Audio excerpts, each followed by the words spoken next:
Welcome to the Listening Time Podcast. I'm Connor from polyglossa.com, and you're listening to episode 25 of the Listening Time Podcast. If this is your first time listening, welcome. I'm glad you found this podcast.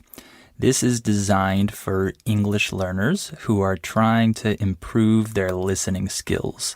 So the way that the podcast works is that I choose one or two different topics each episode, and I talk about these topics in a natural way using natural words and expressions, and I don't read any script. I just speak as the words come to my mind, so I speak very naturally, but I speak a little bit more slowly and a little bit more clearly than the average native speaker speaks.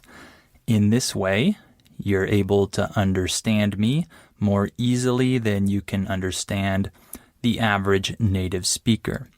Hopefully, after listening to many episodes of this podcast multiple times, you'll be able to understand me very well, and then eventually you'll be able to move on to podcasts made for English speakers. And of course, the transcript is available for each episode. You can access it in the details part of the episode. I recommend that you listen to each episode multiple times.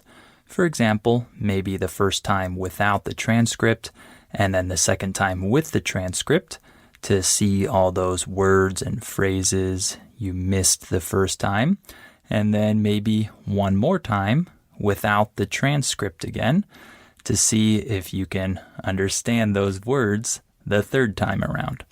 So that's just one type of method you can use when listening to this podcast. But in general, it should be a good resource for you to help you improve your listening comprehension in English. So today, I'm going to talk about personality. This should be an interesting topic. I hope you like it. Before we start, also remember to give this podcast a like, a review, or a rating if you're listening on Apple Podcasts. And of course, share this podcast with anyone who might find it useful. Share it with your friends or your family members who are also learning English. Also, remember to sign up for our $1 listening practice seminars at polyglossa.com if you want more listening practice. All right, let's get started. Are your ears ready? You know what time it is. It's listening time. Okay, so first of all, let's define personality. What is personality? Well, someone's personality is the combination of characteristics or qualities that form an individual's distinctive character. Okay? So, in other words, it is all the things that make you, you, right? All of those qualities, all of those characteristics that are particular to you and your character. That is your personality.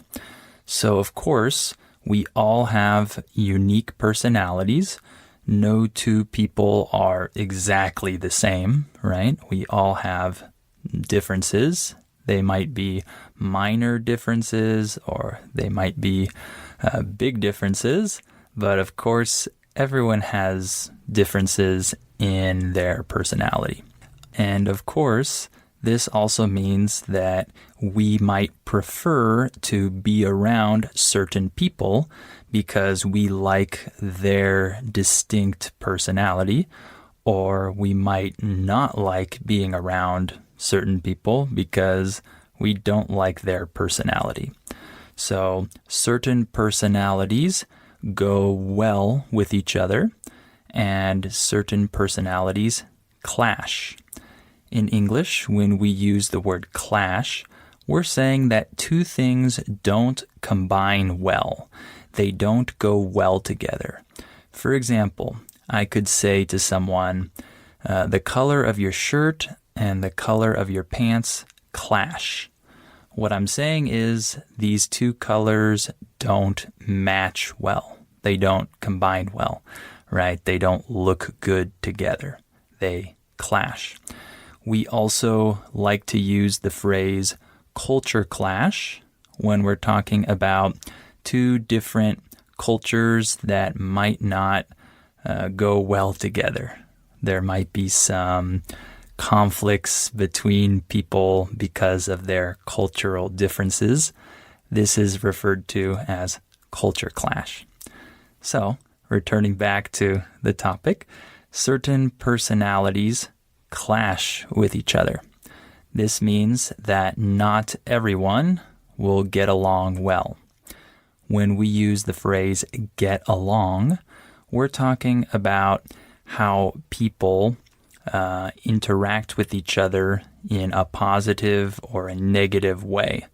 For example, if I get along well with my sister-in-law, this means that we are good together, we have fun, we don't fight, we agree on a lot of things, we get along well. But if I don't get along well with someone, this means that we fight or we argue, etc.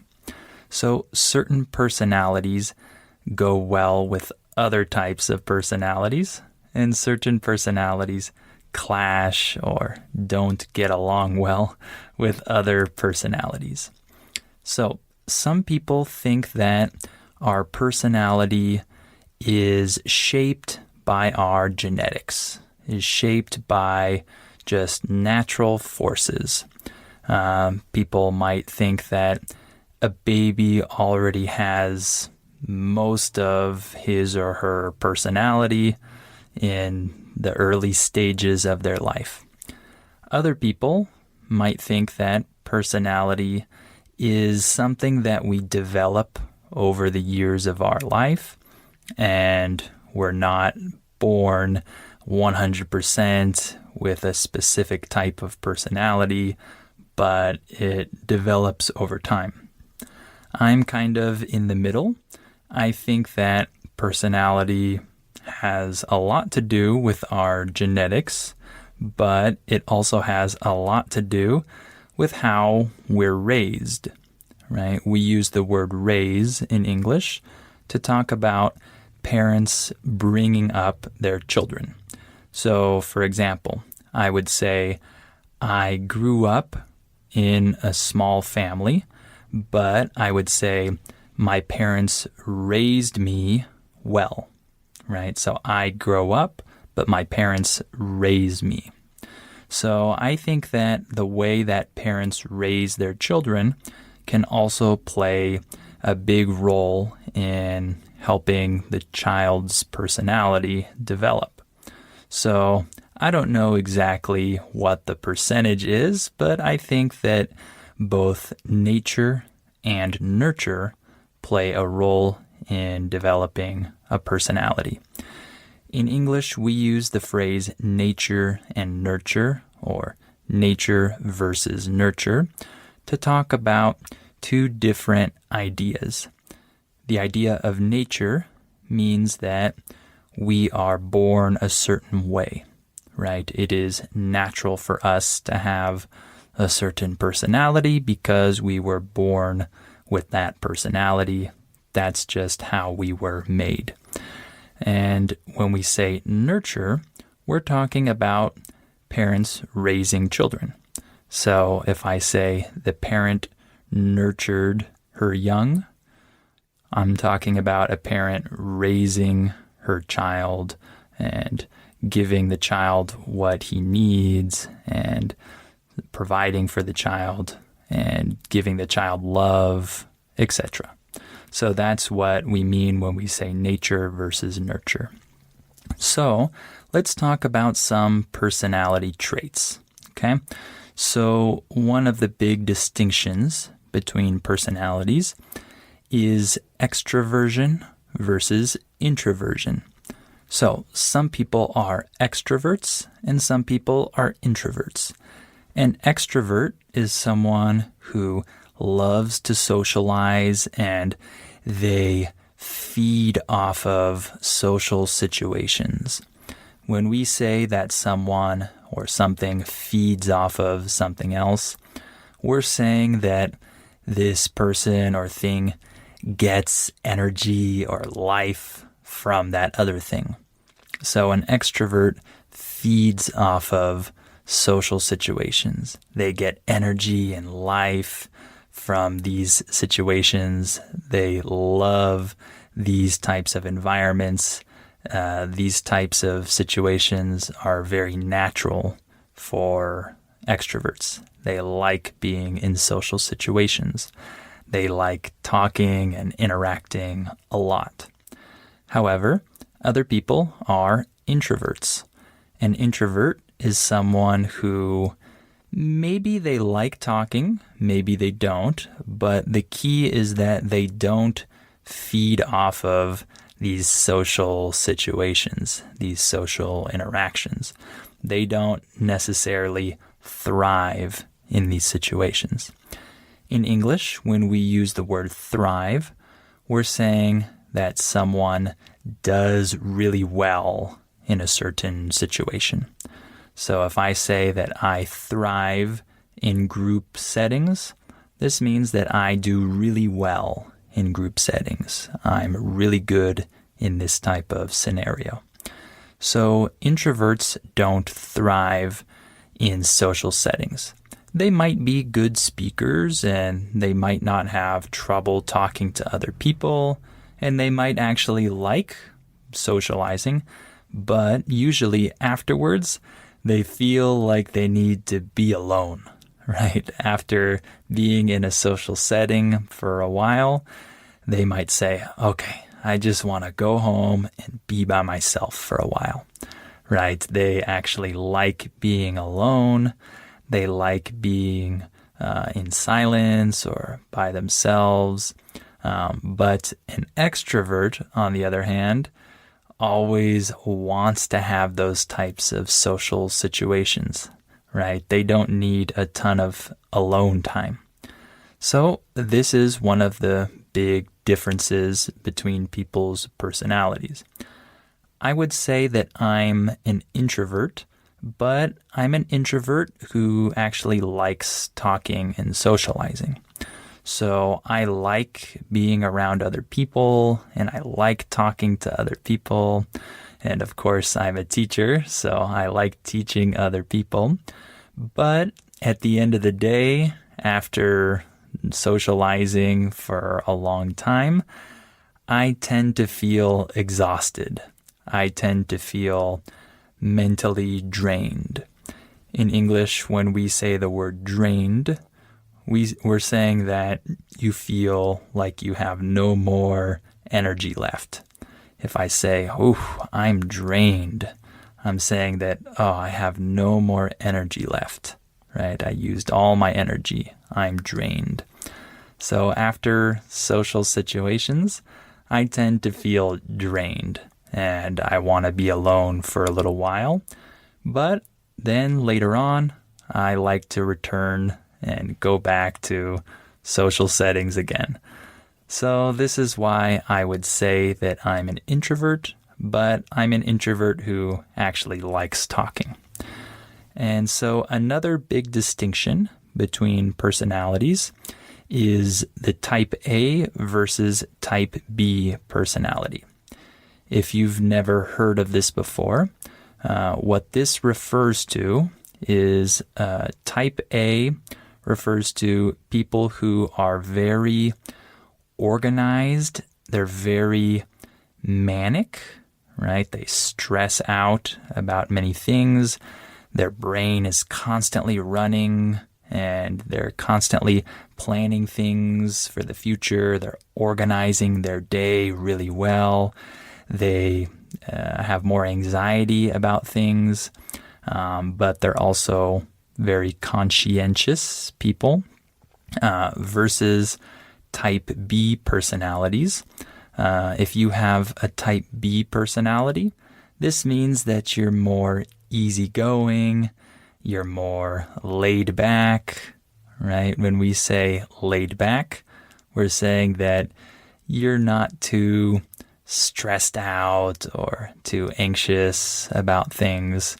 You're more relaxed, right? Type B personalities oftentimes don't plan things or just take things day by day without a very concrete plan, and they might not be as goal-oriented as type A personalities, but they're more relaxed.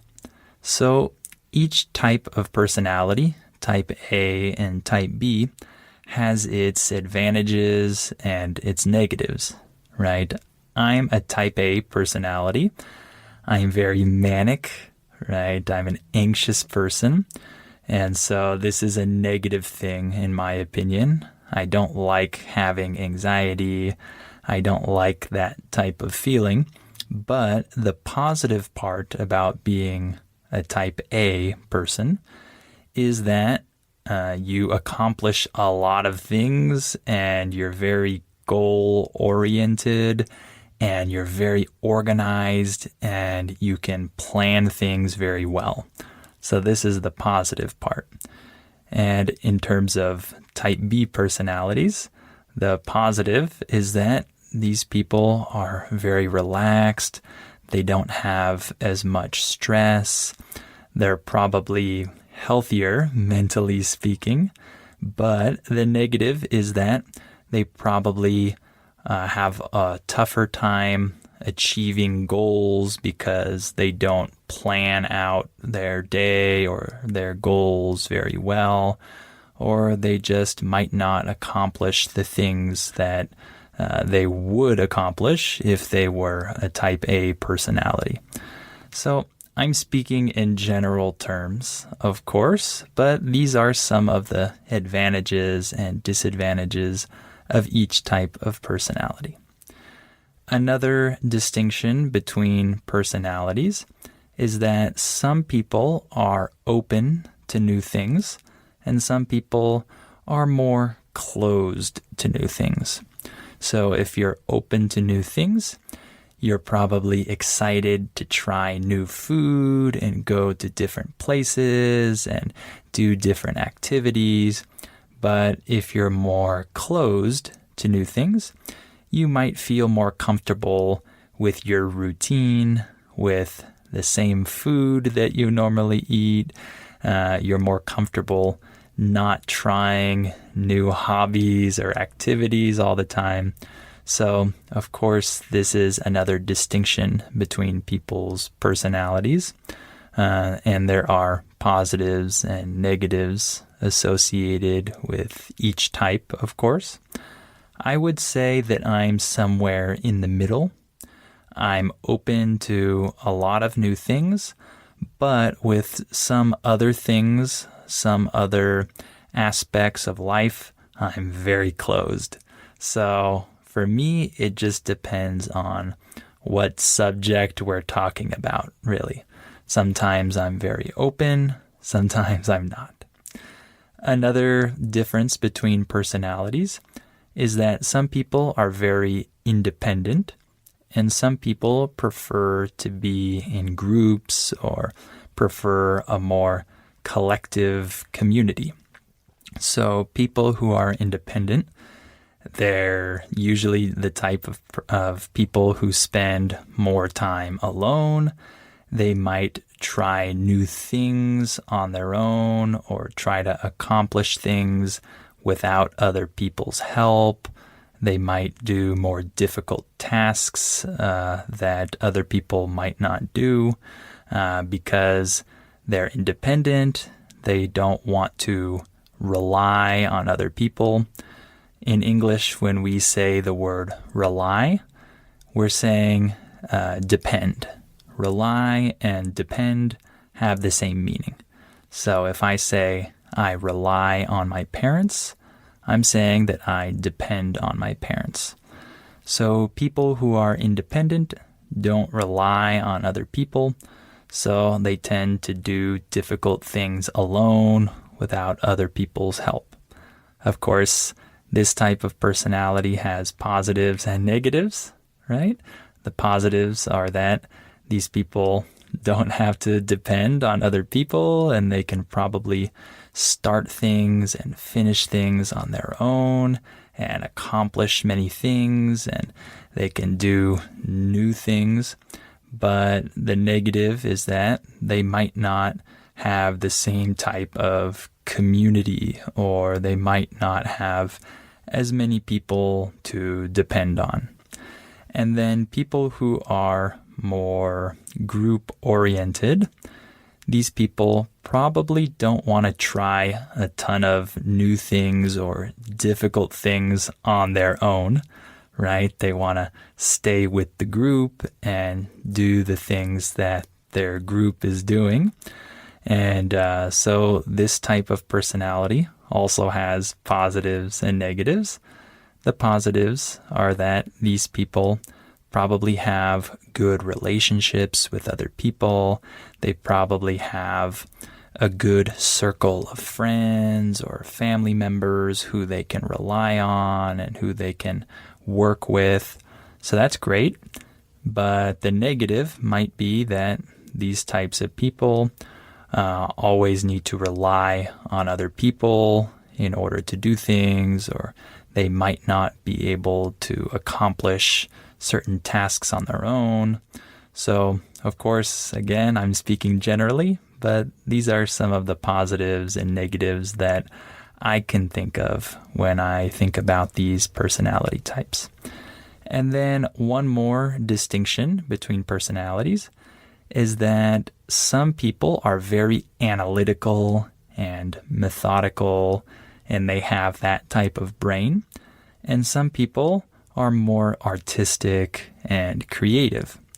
Of course, some people have a mix of both, but some people fall on one or the other end of this spectrum.